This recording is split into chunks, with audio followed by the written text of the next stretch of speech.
अचानक बालों से आवाज आई, जिसे सुनकर शहजादी पहले तो डर गई, लेकिन बाद में उसने खुद से कहा, इसमें डरने वाली क्या बात है।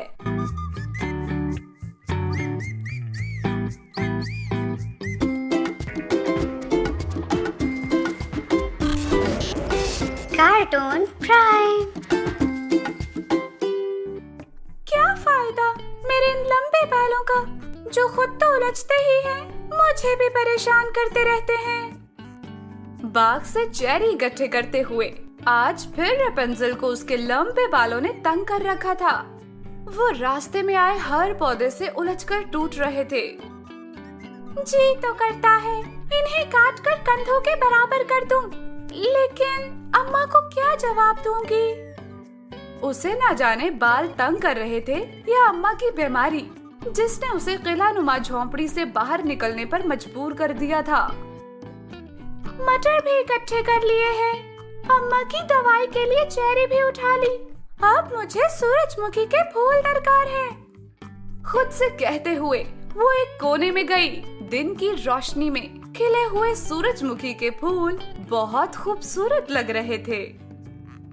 अब अम्मा को यकीनन मैं हसीन लगूंगी, फिर वो मुस्कुराएंगी और जल्दी ठीक हो जाएंगी। एक उम्मीद को आंखों में बसाए अपने छोटे से जहन में अम्मा को खुश करने की कोशिश करती।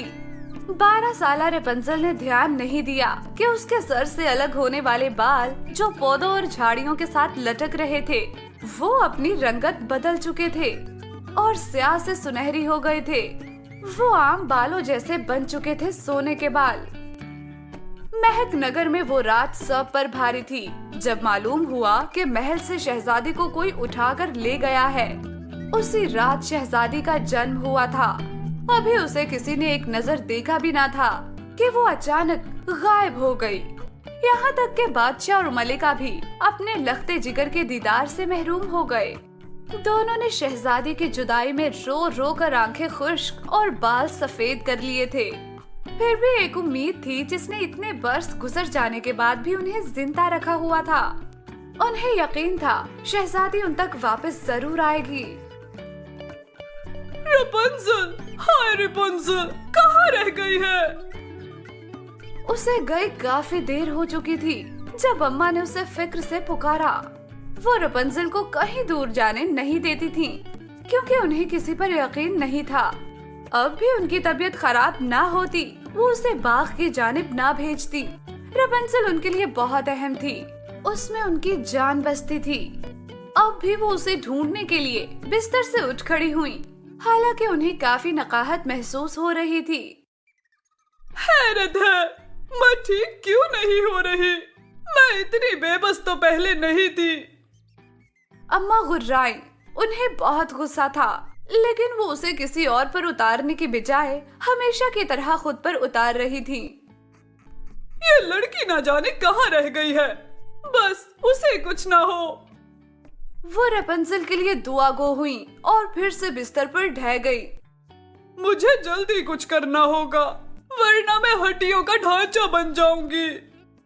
सामने मौजूद आईने में अपना अक्स देखते हुए उन्होंने खुद से अहद किया और आंखें मूंद लीं। उन्हें वो वक्त याद आने लगा जब वो पहली बार छोटी सी बच्ची के साथ उस जंगल में आई थी। रेपेंजल और उसकी अम्मा जंगल के बीचों बीच एक झोंपड़ी में रहते थे। उसकी मनमोहनी सूरत, लंबे और उलझे बालों की वजह से, चूंकि अम्मा ने उसका नाम रेपेंजल रखा हुआ था, इसलिए उन्होंने जमीन के ऊपर किला नुमा महल बनाने की बजाय उसे जमीन के अंदर तामीर करवा के ऊपर से झोंपड़ी की शक्ल दे दी थी। ज़ेरे जमीन बनाए गए इस किले में रेपेंजल को जिंदगी की तमाम ऐशो आराम की सहूलतें मुयस्सर थी। वो खूब मजे की जिंदगी जी रही थी और ये सब अम्मा की बदौलत था। अम्मा वैसे तो सारा दिन उसके साथ किले में मौजूद रहती, लेकिन जैसे ही उन्हें वहाँ किसी की आमद का शुबा होता, वो फौरन ऊपर झोंपड़ी में आ जाती और उस रास्ते को ढक देती जो उन्हें नीचे पहुँचाने में मदद देता था। इस तरह बाहर से किसी को भी शक न हो पाता कि इस झोंपड़ी के नीचे एक हसीन महल बनाया गया है। अम्मा खुश थीं, जैसा वो चाहती थी वैसा ही हो रहा था। वो रेपेंजल को दुनिया की नजरों से बचाकर रखना चाहती थी, इसलिए अब बीमारी के दौर में वो चिड़चिड़ी हो रही थी। जब उनके मना करने के बावजूद रेपुंज़ल ऊपर वाले बाग में से सब्जियां और फल लेने जाया करती। अब से मैं इस लड़की को कहीं नहीं भेजूंगी, अम्मा ने दिल में कहा और फिर से उठने की कोशिश करने लगी। बादशाह सलामत, मुबारक हो। शहजादी साहिबा का सुराग मिल चुका है। वो करीब के जंगल में मौजूद है। असर के वक्त जब बादशाह अपने दरबार में हाजिर हुए तो वहाँ से पहले मौजूद दरवेश बाबा ने उन्हें खुशखबरी सुनाई। कहाँ है हमारी बेटी? और बाबा, आपको कैसे मालूम हुआ? मैंने आपको बताया था ना, शहजादी जिस किसी के भी पास है उसने उन्हें बहुत नाज से पाला हुआ है। या इसमें उसकी चाल शामिल है कि उनका एक बाल भी उनके सर से टूटकर जमीन पर कभी नहीं गिरा। उनके बारे में हमें तभी इल्म हो सकता था जब शहजादी का बाल उनसे जुदा होकर कहीं गिरे और वो सुनहरी रंगत इख्तियार कर ले। आज ऐसा हो गया है। वहाँ एक या दो नहीं बल्कि बहुत सारे बाल मौजूद हैं। कहीं शहजादी किसी मुसीबत में तो नहीं? अचानक मलिका ने रोते हुए सवाल किया, जिस पर बादशाह भी चौंक गया। अरे मलिका आलिया, आप परेशान मत हो। शहजादी बेटा बिल्कुल ठीक है। मैं आज ही वहाँ के लिए रवाना होता हूँ। मजीद बातें वहीं जाकर मालूम होंगी। बाबा, हम भी आपके साथ आएंगे। ऐसा न कहें हुजूर, हम नहीं जानते शहजादी इस वक्त किसके पास मौजूद है और उसने उन्हें किस मकसद से अपने पास रखा हुआ है। ये न हो वहाँ जाकर आपको कोई नुकसान पहुँचे। इसलिए बराए मेहरबानी मुझे इजाजत दीजिए ताकि मैं तमाम हालात का जायजा ले सकूं। दरवेश बाबा ने हाथ बांधकर बादशाह से अर्ज की, जिस पर बादशाह ने इस बात में सर हिलाया और बेचैनी से यहाँ वहाँ टहलने लगे। वो जल्द अज जल्द अपनी इकलौती बेटी से मिलना चाहते थे। अम्मा, ये ले फल खा लें। इन्हें खाकर आप खुद में बेहतरी महसूस करेंगी। अम्मा आंखों पर बाजू रखे उदास लेटी थी कि अचानक रेपुंज़ल की आवाज सुनकर वो जल्दी से उठ बैठी। वो तो ठीक है, मगर इतनी देर काहे को लगी? उन्होंने हाथ बढ़ाकर उससे फलों वाली टोकरी पकड़ी, लेकिन जैसे ही उसकी जानिब देखा वो चीख उठी। नहीं, ऐसा नहीं हो सकता। उनके हाथ से टोकरी नीचे गिर गई और सारे फल बिखर गए। क्या अम्मा, इतनी मेहनत से तोड़े थे? रुके, मैं आपको इकट्ठे कर देती हूँ। आपने तो मेरे बालों में सजे फूल को भी नहीं देखा। रेपुंज़ल ने मुंह बनाते हुए अम्मा से कहा और झुककर वो सब फल उठाने लगी। इतने में उसकी नजर आईने पर पड़ी। हाँ, ये क्या? वो अपने आप को देखकर हैरान हुई और अपना एक हाथ सर पर रखे उस छोटे से आईने के करीब जाकर उसे हाथ में उठा लिया। मेरे बालों का रंग कैसे बदल गया और वो फूल कहाँ गया? वो अपने आप से सवाल करने लगी।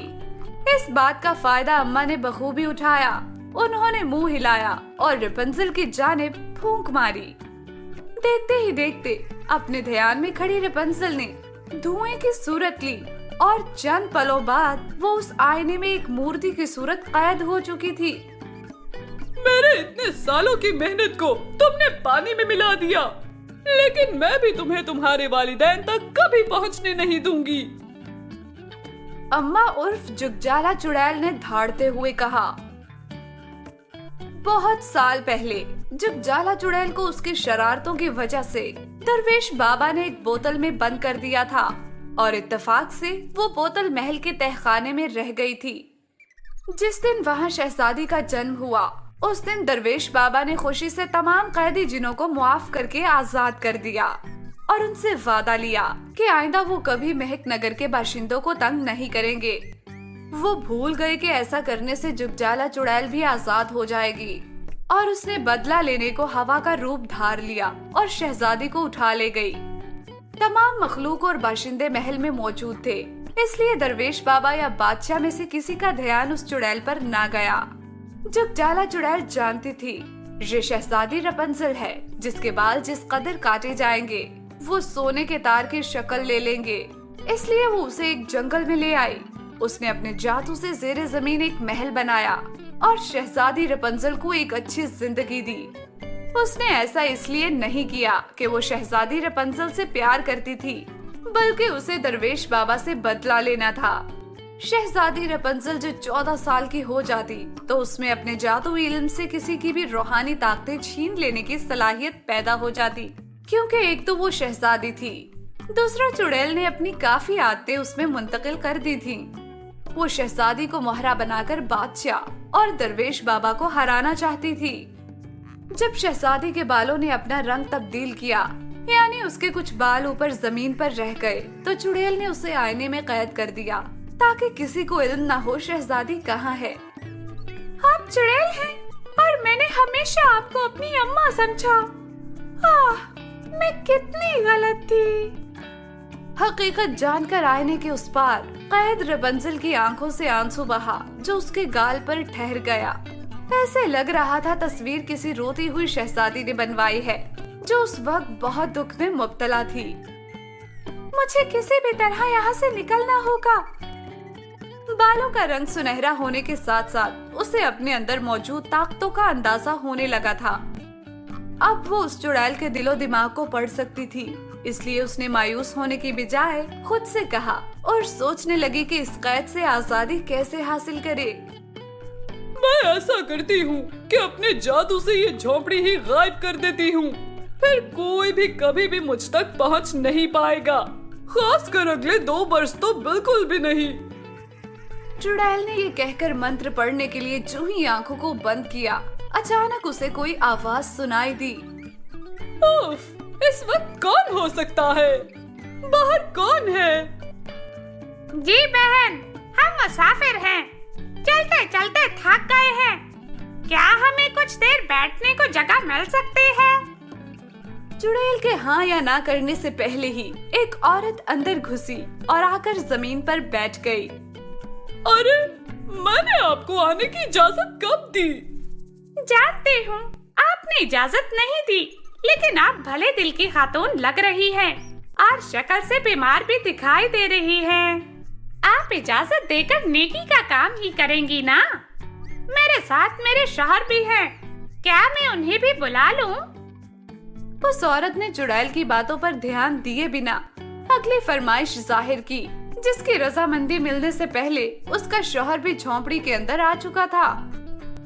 तुम दोनों को समझ में नहीं आता, मैं पहले ही एक ज़ईफ औरत हूँ, ऊपर से तुम दोनों मुझे परेशान कर रहे हो। चले जाओ यहाँ से। चुड़ैल, जो अभी तक अम्मा यानी औरत के भेस में थी, वो गुस्से से चिल्लाने लगी और यही उसकी सबसे बड़ी खामी थी। इतने सालों में उसे जब भी किसी बात पर गुस्सा आया, उसने ना चाहते हुए भी खुद पर उतारा, क्योंकि अगर वो गुस्सा किसी और पर उतारती तो उसकी असल सूरत सबके सामने आ जाती। अब भी ऐसा ही हुआ। दरवेश बाबा को जंगल में आते ही जुगजाला चुड़ैल की महक आने लगी थी। वो और उनकी बीवी जो राहगीरों के हुलिये में वहाँ आए थे, उन्होंने जानबूझकर उस चुड़ैल को गुस्सा दिलाया ताकि वो अपने असली हुलिये में लौट आए और उसे सजा देना आसान हो। चुड़ैल, बताओ शहजादी रपुंज़ल कहाँ है? दरवेश बाबा ने चुड़ैल को बोतल में बंद किया और उससे पूछा। मैं कभी नहीं बताऊंगी। बताओ, वरना मैं तुम्हें जलाकर भस्म कर दूंगा। जो करना है कर लो, मैं कभी नहीं बताऊंगी। चुड़ैल की बात सुनकर दरवेश बाबा और उनकी बीवी ने जंगल को चप्पा चप्पा छान मारा और उन्हें शहजादी रपुंज़ल कहीं दिखाई ना दी। बाग में मौजूद सोने के बालों से भी शहजादी का कोई सुराग ना लगाया जा सका। सब मायूस होकर जंगल से लौट आए। ये दिन तो यूं ही गुजरते चले जा रहे हैं। अब तो मेरे पेट में चूहे दौड़ने लगे हैं। यहाँ से कैसे बाहर निकलूं? शहजादी रपुंज़ल को आईने में कैद हुए तीसरा दिन था। उसे समझ नहीं आ रही थी कि वो क्या करे। आहा, मेरे ये लंबे बाल कब काम आएंगे? ये सोचकर वो मुस्कुराई और उसने हरकत करने की कोशिश की। हे मेरे सुनहरे लंबे बाल, क्या तुम मेरा हुक्म मानोगे? उसने अचानक मन ही मन में अपने बालों से मुखातिब होते हुए कहा, जी शहजादी, आप जो कहेंगी हम मानेंगे। अचानक बालों से आवाज आई, जिसे सुनकर शहजादी पहले तो डर गई, लेकिन बाद में उसने खुद से कहा, इसमें डरने वाली क्या बात है, वो तो एक शहजादी है जो चाहे कर सकती है। उसने बालों से कहा वो अपनी लंबाई बढ़ा दें। जब ऐसा हुआ तो बाल बढ़ते बढ़ते आईने के कोनों से बाहर निकलने लगे। शहजादी रपुंज़ल के सुनहरी बालों ने आईने को खुद में मुकम्मल जकड़ लिया। फिर एक जोरदार आवाज से आईना टूटा और वहाँ धुआं छा गया। कुछ लम्हों के बाद शहजादी रपुंज़ल अपनी असल हालत में मौजूद थी। हे मेरे लंबे हसीन बाल, क्या तुम मुझे मेरे महल तक पहुंचा सकते हो? शहजादी का अगला हुक्म तैयार था। अब की बार उसके बालों ने सिमटकर एक कालीन की शक्ल इख्तियार की और शहजादी को उठाकर महल में छोड़ दिया। वहाँ बादशाह, मलिका, बाबा दरवेश और बाकी तमाम लोग शहजादी को देखकर बहुत खुश हुए। जब जाला चुड़ैल जिस बोतल में कैद थी उसे हमेशा के लिए दफना दिया गया। शहजादी रपुंज़ल के बाल दिन ब दिन बढ़ते चले जा रहे थे और वो उन्हें काट कर गरीबों में बांट देती कि सोने के बाल पाकर वो अपनी गुर्बत मिटा सकते थे। कार्टून प्राइम को सब्सक्राइब और शेयर करना मत भूलिए।